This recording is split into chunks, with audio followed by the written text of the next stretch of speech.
Isang pinagpalang araw sa ating lahat. Ngayong araw is January 29, 2024.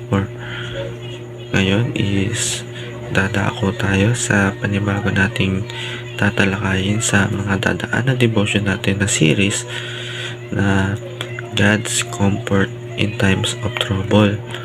Kasi yung buhay natin puno ng ano yan, up and down, hindi palagi nasa itaas, minsan nasa baba.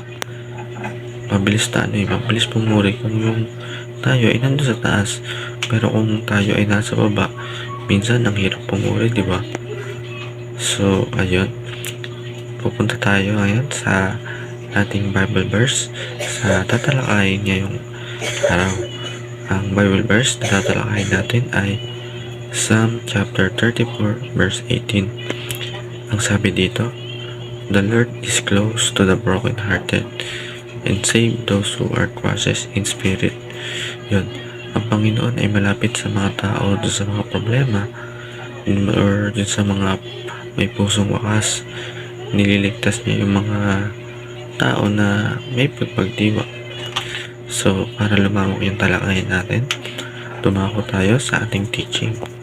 Ang una sa ating teaching is, it is so much better to face pain and brokenness when we are in Christ.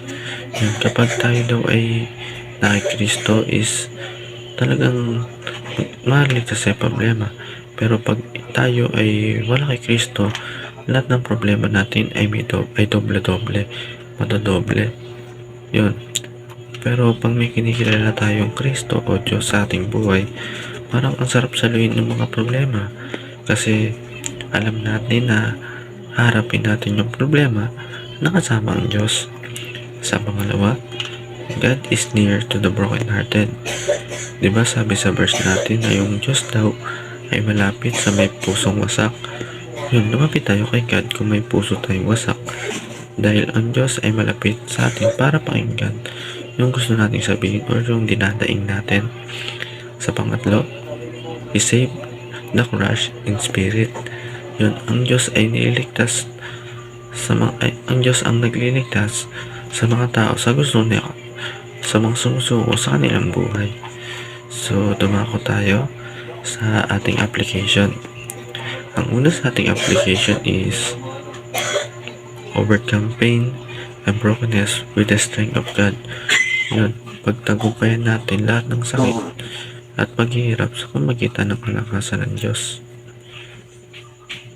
So, ayun.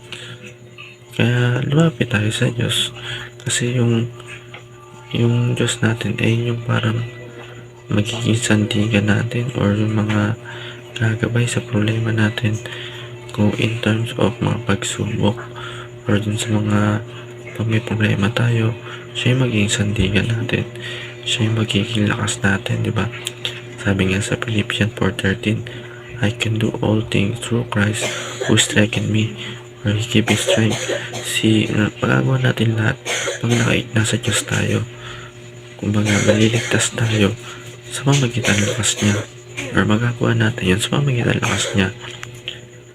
Sa pangalawa, trust that God has a purpose according to His infinite wisdom and eternal plan.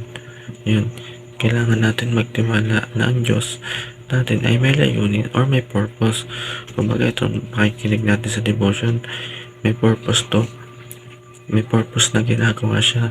Hindi aksidente na nakikinig tayo. Kumbaga, may purpose si God or may plan siya para sa atin.